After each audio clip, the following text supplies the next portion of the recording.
नमस्कार दोस्तों लकवा, पैरालिसिस या पक्षाघात जिसकी वजह से हमारे शरीर का आधा हिस्सा काम करना कम कर देता है या काम करना बंद कर देता है, आज के समय में एक आम समस्या बनती जा रही है। दोस्तों, अगर आपका कोई रिश्तेदार या आप इस समस्या से ग्रसित हैं तो आज का वीडियो आपके लिए।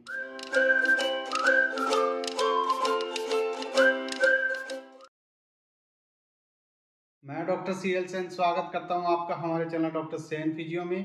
दोस्तों, आज के इस वीडियो में मैं आपको पैरालिसिस यानी लकवा के लिए स्टेज 2 एडवांस एक्सरसाइजेस इस वीडियो में बताऊंगा, जिनको अगर आप लकवे के मरीज में करवाते हैं या लकवे का मरीज इन एक्सरसाइजेस को करता है तो बहुत ही अच्छा फायदा आपके मरीज में देखने को मिलेगा और आपका मरीज ठीक होकर जल्दी से चलने लगेगा। इसलिए मेरी आपको सलाह है कि वीडियो को बिल्कुल भी स्किप ना करें और एंड तक जरूर देखें। और अगर आप हमारे चैनल पर पहली बार विजिट कर रहे हैं तो हमारे चैनल को सब्सक्राइब कर लें और बेल आइकन को दबा के और नोटिफिकेशन बेल पर क्लिक कर लें, क्योंकि ऐसे ही नॉलेजेबल कंटेंट्स हम आपके लिए लेकर आते रहते हैं। एक्सरसाइज बताने से पहले मेरी आपको दो सलाह है। पहली सलाह तो ये है कि आप स्टेज 2 एडवांस एक्सरसाइजेस जो मैं इस वीडियो में आपको बताऊंगा उन एक्सरसाइजेस को आप तभी फॉलो करें जब आपके शरीर में थोड़ा इम्प्रूवमेंट आ गया है और आपने स्टेज 1 बेसिक एक्सरसाइज पहले से कर रखी है और थोड़ा इम्प्रूवमेंट आपकी बॉडी में आ गया है, तभी आप स्टेज 2 एडवांस एक्सरसाइजेस फॉलो कर सकते हैं।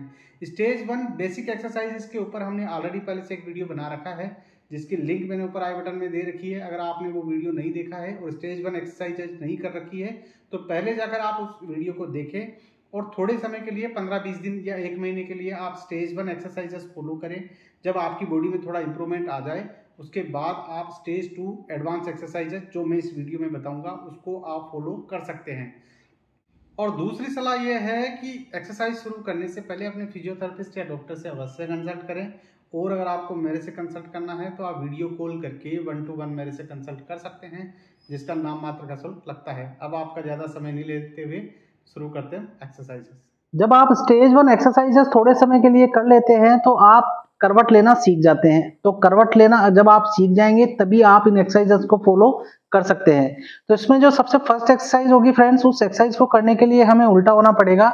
अब मान लीजिए आपके राइट हैंड और राइट पैर के अंदर पैरालिसिस का इफेक्ट है, इसीलिए मैंने ये जो बैंड लगा रखी है वो इंडिकेशन है कि मुझे राइट साइड में दिक्कत है। तो मैं क्या करूंगा, मेरे राइट साइड का जो पैर है उसको मैं इस तरीके से मोड़ लूंगा। और आप चाहें तो इन एक्सरसाइजेस को किसी दूसरे व्यक्ति की मदद से भी कर सकते हैं और दूसरा व्यक्ति आपके पैर को मोड़ने में मदद करेगा। फिर आप क्या करेंगे, आप दोनों हाथों को इस तरीके से जोड़ लेंगे। फिर आप दोनों हाथों को जोड़ के और अपने दोनों हाथों को इस तरीके से सर के ऊपर ले जाएंगे और फिर धीरे धीरे इस तरीके से करवट लेके इस तरीके से आप उल्टा हो जाएंगे। जब आप उल्टा हो जाएंगे तो अब आपको क्या करना है, आपको क्वाड्रीपोड पोजीशन में आना है, यानी जैसे छोटे बच्चा घोड़ा बनते हैं उस पोजीशन में आना है। तो उसके लिए आप क्या करेंगे, आप पहले अपने जो सही वाला हाथ है उस हाथ को इस तरीके से अपने कंधे के पास में ले आएंगे और जो आपका जिस भी हाथ में पैरालिसिस का इफेक्ट है उस हाथ को आप दूसरे व्यक्ति की मदद से इस तरीके से कंधे के पास में लेके आएंगे। फिर आप क्या करेंगे, आप जो अपना सही वाला पैर है उसको इस तरीके से मोड़ लेंगे और फिर सही वाले पैर और सही वाले हाथ की मदद से और दूसरे व्यक्ति की मदद से आप इस तरीके से क्वाड्रीपोड पोजीशन में आ जाएंगे। इस तरीके से इस पोजीशन में आने के लिए हो सकता है आपको किसी दूसरे व्यक्ति की मदद लेनी पड़े या फिर आप फिजियोथेरेपिस्ट की मदद लेके भी इस पोजीशन में आप आ सकते हैं।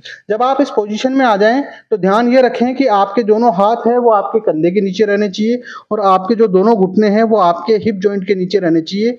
और फिर आप क्या करेंगे, आप अपनी बॉडी को इस तरीके से आगे और पीछे मूवमेंट करेंगे। अब जब आप इस एक्सरसाइज को करेंगे तो हो सकता है आपकी कोहनी है वो थोड़ी इस तरीके से मुड़ने लगे, क्योंकि आपके हाथ में जान कम होगी तो आपकी कोहनी ऑब्वियसली कि मुड़ेगी। तो आप क्या करेंगे, आप दूसरा व्यक्ति आपकी इस कोहनी को सपोर्ट करेगा और फिर दूसरा व्यक्ति सपोर्ट करके आप इस एक्सरसाइज को इस तरीके से फॉलो कर सकते हैं। इस तरीके से आप इस एक्सरसाइज को इनिशियली 1 मिनट या 2 मिनट के लिए कर सकते हैं और जैसे जैसे इंप्रूवमेंट आए, जैसे जैसे आपकी कैपेसिटी बढ़े वैसे वैसे आप इस एक्सरसाइज को बढ़ा सकते हैं। जब थोड़ा इंप्रूवमेंट आ जाता है तो फिर फर्दर इंप्रूवमेंट लाने के लिए हम क्या करेंगे, हम इसमें नेक्स्ट जो एक्सरसाइज करेंगे उस एक्सरसाइज को करने के लिए हम क्या करेंगे, जो भी हमारा सही वाला हाथ है हम उसको इस तरीके से ऊपर उठाएंगे और जब आप इस तरीके से ऊपर उठाएंगे तो आपके अफेक्टेड हैंड की जो कोहनी है वो इस तरीके से मुड़ेगी। तो उससे बचने के लिए आप क्या करेंगे, दूसरा व्यक्ति आपकी जो कोहनी है उसको सपोर्ट करके रखेगा इस तरीके से। इस तरीके से आप इस हाथ को उठाएंगे, इनिशियली 10 रिपीटेशन बढ़ाते हुए 15 और 20 रिपीटेशन तक आप कर सकते हैं, और जैसे जैसे आपकी कैपेसिटी बढ़े वैसे वैसे आप बढ़ा सकते हैं। इसके बाद जब आप इस सही वाले हाथ को उठाने लग जाएं तो उसके बाद आप सही वाले पैर को भी इस तरीके से उठा सकते हैं, और इस तरीके से इनिशियली सही वाले पैर से 10 रिपीटेशन बढ़ाते हुए 15 20 जैसे जैसे आपकी कैपेसिटी बढ़े वैसे वैसे आप बढ़ा सकते हैं। जब फर्दर इंप्रूवमेंट आ जाता है तो आप चाहें तो आपका जो अफेक्टेड पैर है उसको भी आप इस तरीके से ऊपर उठा सकते हैं, इनिशियली 10 बढ़ाते हुए 15 और 20 रेपिटेशन तक आप इस एक्सरसाइज के भी कर सकते हैं।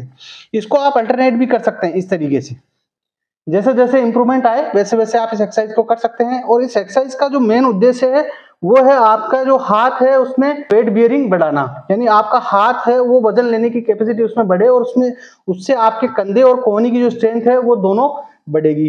जब आप इस एक्सरसाइज को थोड़े टाइम कर लें तो फिर आप क्या करें, धीरे धीरे इस तरीके से अपनी रेस्ट पोजीशन में आके इस तरीके से पीछे बैठ जाएं, और फिर नेक्स्ट एक्सरसाइज हम इस पोजीशन में 1 से 2 मिनट बैठ के फिर हम नेक्स्ट एक्सरसाइज करेंगे। जब आप 1 से 2 मिनट इस तरीके से घुटने वाली पोजीशन में बैठे जाएं तो उसके बाद नेक्स्ट जो एक्सरसाइज करेंगे उस एक्सरसाइज को करने के लिए हम क्या करेंगे, हम इस तरीके से एक फिजियो बॉल अपने सामने रखेंगे और अपने दोनों हाथों को इस तरीके से फिजियो बॉल पे रखेंगे। अगर आपका अफेक्टेड हैंड है वो फिजियो बॉल पे नहीं रख पाते हो तो आप दूसरे व्यक्ति की मदद से इस एक्सरसाइज को कर सकते हो। दूसरा व्यक्ति आपके अफेक्टेड हैंड को इस बॉल पे रखेगा, और फिर आप क्या जो फर्स्ट जो एक्सरसाइज करेंगे उस एक्सरसाइज को करने के लिए आप क्या करेंगे, आप इस तरीके से सीधे घुटनों के बल आएंगे। इस तरीके से आप घुटनों के बल आके 1 से 2 सेकंड रोकेंगे और फिर वापस इस तरीके से बैठ जाएंगे। इस तरीके से आप घुटनों के बल आएंगे, 1 से 2 सेकंड रोकेंगे और फिर वापस इस तरीके से बैठ जाएंगे। इस तरीके से आप इस एक्सरसाइज के इनिशियली 10 रिपीटेशन कर सकते हो, फिर बढ़ाते हुए 15 और 20 रिपीटेशन तक आप इस एक्सरसाइज को कर सकते हो। और इस एक्सरसाइज को करने से आपके कूल्हे की और आपकी जो कमर की जो मसल्स है उनको स्ट्रेन करने में मदद मिलेगी, और इस एक्सरसाइज से भी काफी अच्छा फायदा आपको इस समस्या में मिलेगा। जब आप इस तरीके से घुटनों के बल आ जाएं और थोड़े दिन जब आप इस तरीके से बैलेंसिंग करने लग जाएं, अपने शरीर को रोकने लग जाएं, तो फिर आप फर्दर जो नेक्स्ट एक्सरसाइज हम करेंगे उस एक्सरसाइज को करने के लिए हम हमारे दोनों हाथों को इस तरीके से बांध लेंगे, और फिर हम दोनों हाथों को बांध के हम दोनों हाथों को इस तरीके से ऊपर उठाएंगे, 1 से 2 सेकंड रोकेंगे और वापस हम इस तरीके से बॉल पे ले आएंगे।